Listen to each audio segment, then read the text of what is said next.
भगवान देवादिदेव महादेव, भगवान शिव,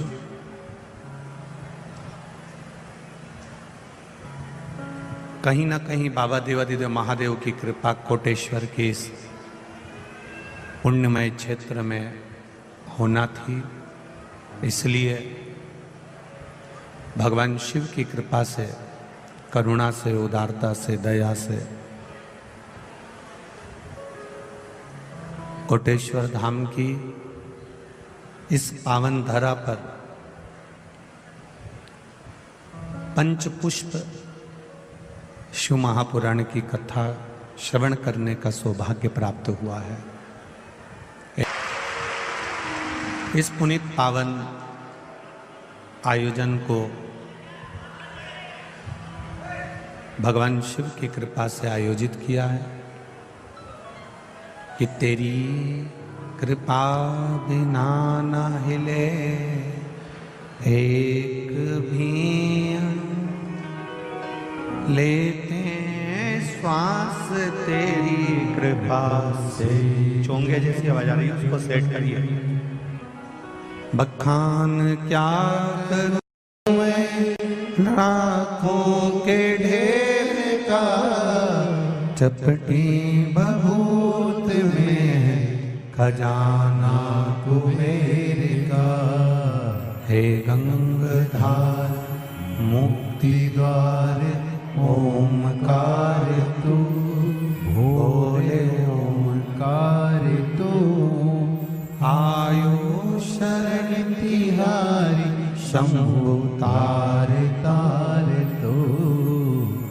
आपको और हमको उसी की कृपा से, उसी की करुणा से, उसी की दया से ये क्षेत्रीय नवरात्रि के अवसर पर 5 दिवसीय पंचपुष्प शिव कथा जो मिली है वह आपके और हमारे जीवन को सार्थक बनाने वाली है।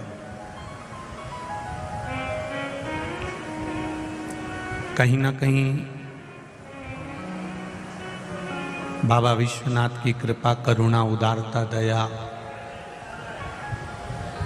जो ये पावन कथा का लाभ आपको और हमको मिल रहा है,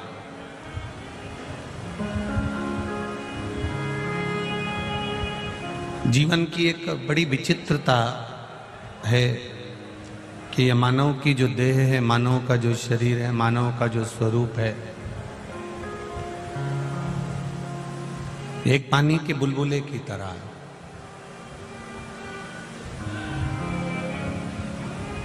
आज है, कल नहीं, इसका कोई भरोसा नहीं। पर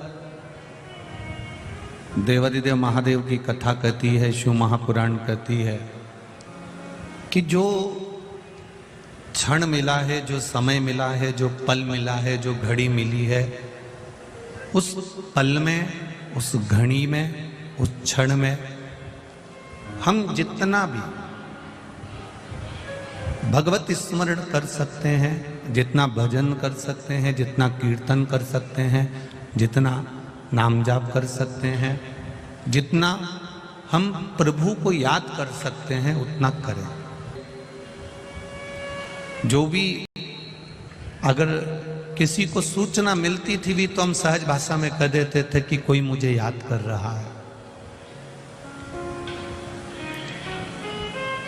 अपन कह देते थे कि कोई मुझे याद कर रहा है, अर्थात आपने किसी को याद किया और हिचकी चलने लगी या कोई आपको स्मरण में आया तो आपको एकदम सामने ही आकर वो खड़ा हो जाता है जिसको आपने याद किया। कभी कभी ऐसा होता। उसी तरह शिव महापुराण की कथा कहती है, जब आप मेरे ओघड़दानी, मेरे त्रिकालदर्शी, मेरे कैलाशी, मेरे अविनाशी, मेरे शिव को याद करते हो तो एक ना एक दिन मेरा महादेव भी आपके सामने आकर खड़ा हो ही जाता है। बस उसको पाने का जो तरीका है वो थोड़ा सा अलग है। ना उसको छल प्रिय है, ना उसको दिखावा प्रिय है। पहले कथा में आपको कहा था कि ढोंग की जिंदगी जीने से अच्छा है कि हम ढंग की जिंदगी जी लें। यदि हमने अपने जीवन में अपने इस संपूर्ण मानव की देह के अंतर्गत भी अगर एक कदम भी हमने अपने जीवन का ढंग का जिया है, हमने अच्छे सतमार्ग के अनुसार जिया है, तो ये निश्चित है कि हम फिर कभी इस मृत्यु लोक में जन्म नहीं लेंगे, हम उस महादेव के चरणों में जाकर रहेंगे। ये निश्चितता, ये निश्चित है। हम उस परमात्मा के चरणारविंद में जाकर फिर निवास कर सकते हैं। लाखों की संख्या में आपका आना, यहां पहुंचना,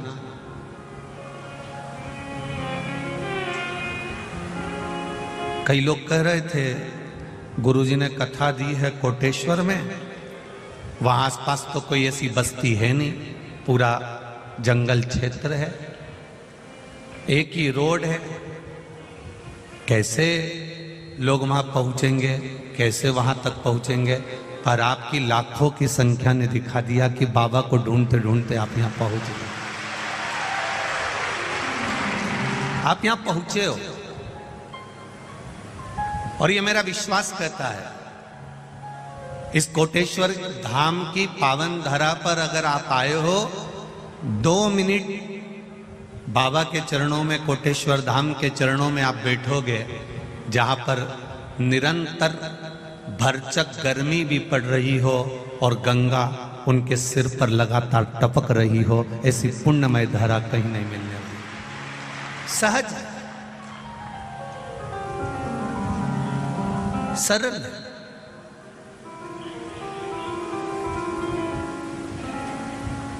ये शिव महापुराण की कथा केवल कथा नहीं है, ये हमारे तीर्थों का उत्थान करना भी जानती है, हमारे तीर्थों का विकास करना भी जानती है, हमारे तीर्थों पर कहीं ना कहीं किसी ना किसी रूप में हमें पहुंचाना भी जानती है।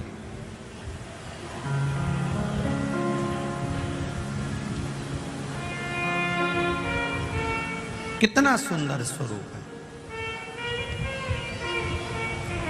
अभी हम शिव मंदिर में गए, शिवालय में, तो वहाँ पर कार्यकर्ता और पंडित जी आदि कह रहे थे, गुरुजी एक तो ये गंगा के रूप में यहाँ कोटेश्वर में बाबा का दर्शन होता है, लगातार पानी गिरता रहता है, और एक सर्प के रूप में दर्शन होता है, और बहुत दिनों के बाद यहाँ कल से एक सर्प आकर बैठा हुआ है, और उसका दर्शन ही हमको लगता है कि महादेव का दर्शन। ये शिव तत्व है।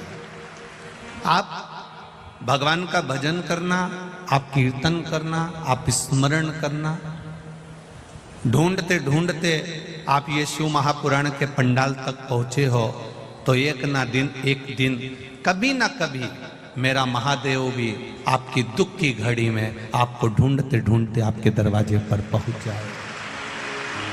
बस विश्वास, भरोसा, और उस भरोसे की दृढ़ता आपके भीतर होना चाहिए।